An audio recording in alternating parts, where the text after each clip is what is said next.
Vamos a hablar sobre el tema de María en el Antiguo Testamento. Sabemos básicamente que el nombre de María como tal, como la madre de Jesús, no aparece en el Antiguo Testamento porque fue escrito antes de Cristo. El Antiguo Testamento es la escritura de Israel, de la Antigua Alianza. El idioma básico es el hebreo y también tienen una parte escrita originalmente en griego. El Antiguo Testamento básicamente trata sobre el origen de la humanidad, el origen del pueblo de Israel, el origen de la fe. También incluye el origen del pecado dentro de la historia de la humanidad. El personaje más importante del Antiguo Testamento podríamos decir que es Moisés, porque él recibe las tablas de la ley por las cuales el pueblo de Israel se va a regir y formar un pueblo especial, un pueblo de fe. La alianza del pueblo de Dios, la antigua alianza, está basada en el cumplimiento de esos mandamientos, de esa ley que recibió directamente de Dios el gran Moisés, prácticamente el Mesías del Antiguo Testamento, el hombre más importante. Pero si queremos resumir el Antiguo Testamento en una sola palabra, deberíamos decir Yahvé, Dios. Eso sería el resumen del Antiguo Testamento. Así como el resumen del Nuevo Testamento se podría resumir en una sola palabra, Jesucristo. Porque el Antiguo Testamento habla básicamente de Dios, del pueblo de la fe, del pueblo de Israel, del pueblo creyente en Dios. El pecado es el comienzo de la caída.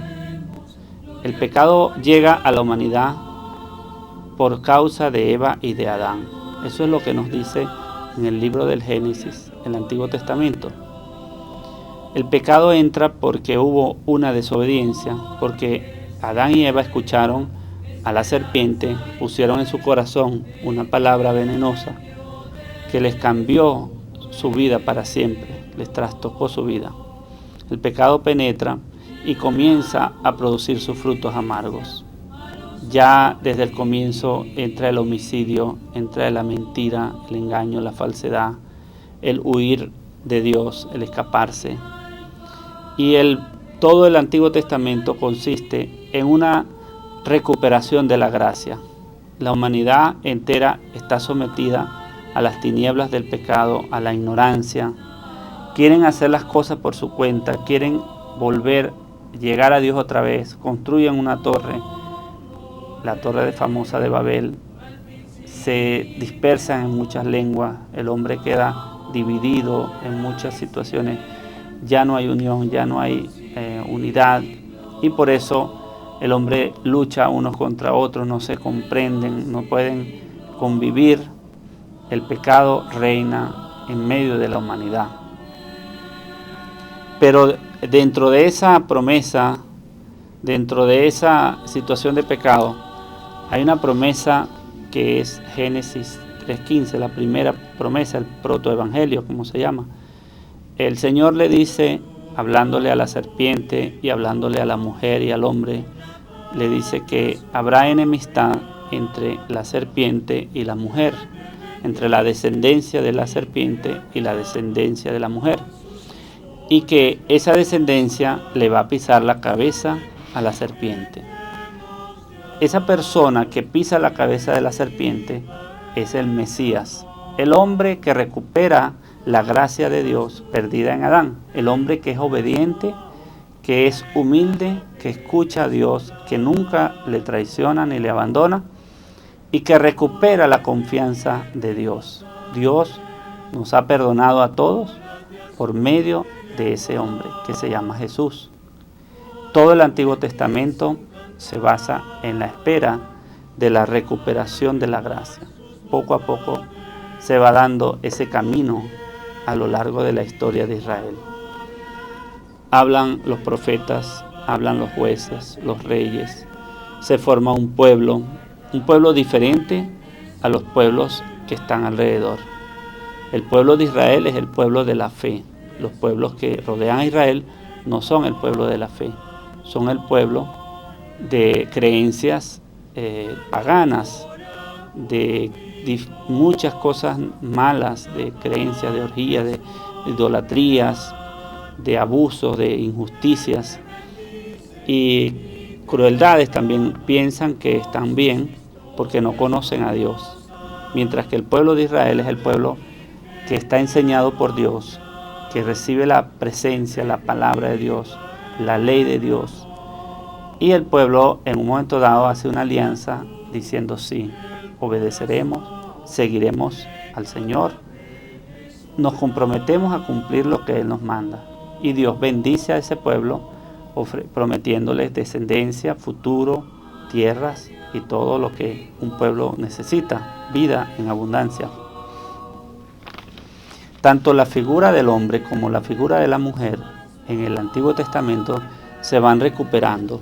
Encontramos personas extraordinarias como Abraham, que fue el primer creyente, el primer hombre que dejó la creencia en cosas falsas y que creyó en el Dios vivo y verdadero. Recibió una promesa en su corazón: tú tendrás una descendencia como las estrellas del mar. Y el hombre creyó y se fue al desierto, dejó todo lo que tenía. Y poco a poco Dios le fue cumpliendo su promesa. Es el padre de la fe. También encontramos muchas figuras importantes en el Antiguo Testamento que tratan de restaurar esa fidelidad a Dios. La figura de Moisés es la más grande del Antiguo Testamento. Es el que vio a Dios cara a cara. Dios le reveló inclusive su nombre, como dice en el nombre de Dios.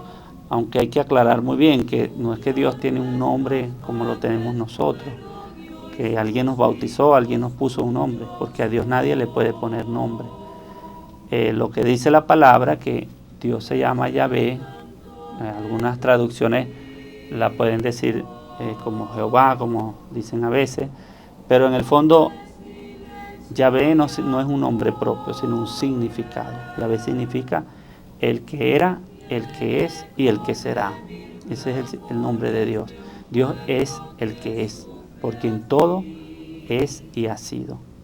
Por eso no podemos aferrarnos a darle un nombre a Dios, sino simplemente que creemos en Él y que es tan grande quién es Dios, que es la única forma de nombrarlo sería el que es, el que será, el que siempre ha sido. Por eso en el Antiguo Testamento vemos cómo las personas tratan de ir cumpliendo esa fidelidad al Señor. Hay algunos que cometen errores, cometen pecados, pierden la gracia de Dios, reciben castigos, reciben amonestaciones. El Antiguo Testamento está lleno de esos ejemplos. Y también existen en el Antiguo Testamento las figuras femeninas. Hay muchas mujeres importantes, como se dice, las madres de Israel. La primera de todas es Eva, la madre de todos los vivientes. Una mujer extraordinaria, creada por Dios, pero que cayó en el error, en el pecado, en la desobediencia. Luego está también Sara, la famosa esposa de Abraham. Esa era una mujer anciana que no podía tener hijos. Sin embargo, por la intervención de Dios, queda embarazada de un solo hijo, que es Isaac, el hijo de la risa, porque ella se rió cuando le dijeron que iba a quedar embarazada. Y luego tenemos también otras figuras femeninas importantes, como Rebeca, Ruth, Judith, que fueron personas importantes, personas extraordinarias en el pueblo de Israel, mujeres ejemplares. Judith le cortó la cabeza al enemigo que tenía asediado a Israel, a Holofernes, y todo el pueblo la proclama y la aclama: bendita tú entre todas las mujeres, dice. Ruth fue una mujer que no era israelita y fue fiel a Noemí, su suegra, y dijo: tu Dios será mi Dios. Todas estas mujeres representan la respuesta femenina, la restauración de la mujer en el Antiguo Testamento.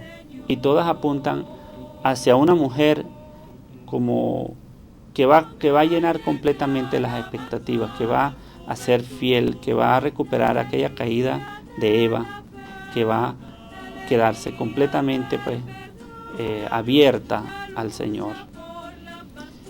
En el Antiguo Testamento vemos perfiladas varias profecías que se cumplen en el Nuevo, así como está el Génesis 3:15, la promesa de que le van a pisar la cabeza a la serpiente.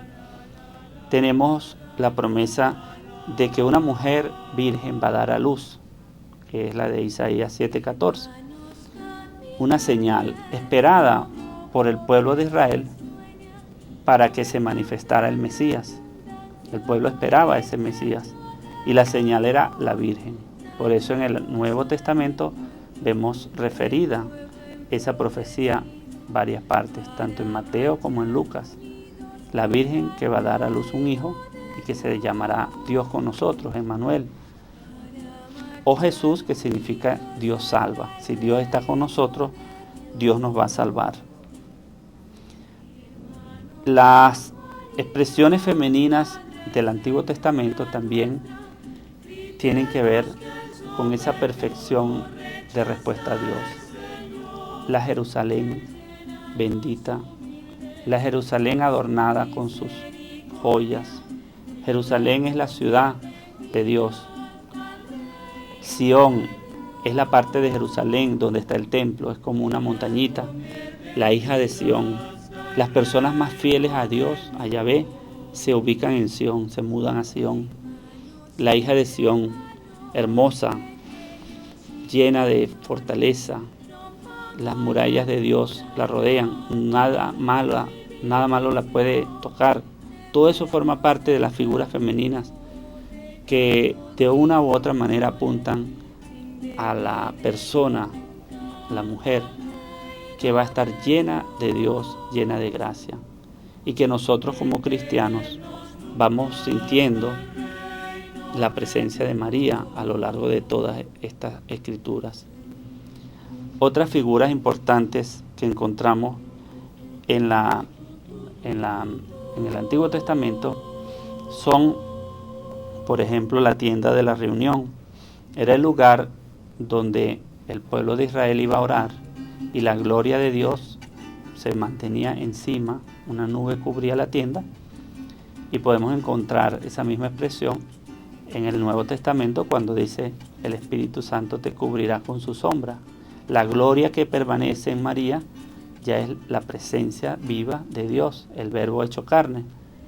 La tienda tenía la gloria de Dios, pero por un momentico. En cambio, María tiene la presencia de Dios para siempre, que es Jesús. También el arca de la alianza. El pueblo llevaba el arca en procesión y el arca contenía las tablas de la ley. Y allí estaba todo lo que Dios mandaba para que el pueblo recibiera la vida. Asimismo, María lleva a Jesús, que es la nueva alianza, es la nueva ley, es la nueva profecía. Jesús planifica todo. Por eso cuando el pueblo lleva a la Virgen en procesión, está llevando la nueva arca de la nueva alianza. El arca más pura es una persona humana que ha recibido en su ser, en su vientre, al Verbo de Dios, a Dios mismo. Dios nos salva, Dios está con nosotros. La alegría de Dios, la alegría de que Dios está con nosotros, está en María. Por eso cuando el ángel le anuncia, dice: alégrate, llena de gracia, el Señor está contigo. Alégrate, Jerusalén, que el Señor viene a visitarte a ti, como dice el Antiguo Testamento. Alégrate, hija de Sión. Esa palabra es justamente la alegría mesiánica. Y María es la que recibe esa alegría porque es la persona del Antiguo Testamento a la cual se le anuncia la llegada de Dios, definitivamente. María resume en sí misma todas las profecías, todas las expectativas del Antiguo Testamento. María es como decir el nuevo Abraham, la persona que comenzó a creer en la nueva forma que es el ser cristiano. Ella era una mujer judía, pero ella era la primera cristiana, la más perfecta de todas las israelitas. María, a ella se le anuncia todo lo que se esperaba del Antiguo Testamento. María recibe esa palabra del ángel: alégrate, llena de gracia, el Señor está contigo. En María todas las mujeres de la Biblia, del Antiguo Testamento, llegan a su perfección. Las personas que escuchaban a Dios, que lo ponían en práctica, todo lo que escuchaban, que eran fieles. Pues María es la persona más fiel de todas las israelitas, la que más perfectamente, con su corazón más humilde y más puro, escuchó a Dios, puso en su corazón y se encarnó la palabra. María es la más perfecta israelita, donde se cumplen todas las profecías. Ella es la Virgen esperada de Israel. Ella es aquella que iba a dar a luz sin concurso de varón. Ella es la que representa a la Jerusalén de arriba. Ella es la hija de Sión, la nueva Eva. Ella es la que recupera la caída de Eva. En María comienza a pisarse la cabeza de la serpiente, porque María es la redimida por mismo Cristo antes de comenzar a existir.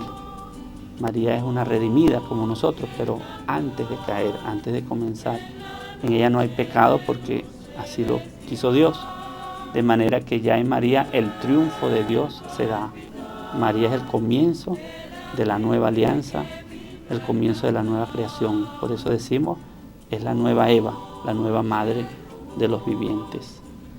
De esta forma, pues, podemos darnos cuenta que el Antiguo Testamento trata de restaurar la gracia en la humanidad y que María representa esa humanidad que ahora se llama Iglesia, la nueva humanidad, el nuevo pueblo de Israel. María en sí misma representa esa humanidad. Es la tierra fecunda, es el corazón que recibe a Dios, es el lugar donde comienza una nueva creación.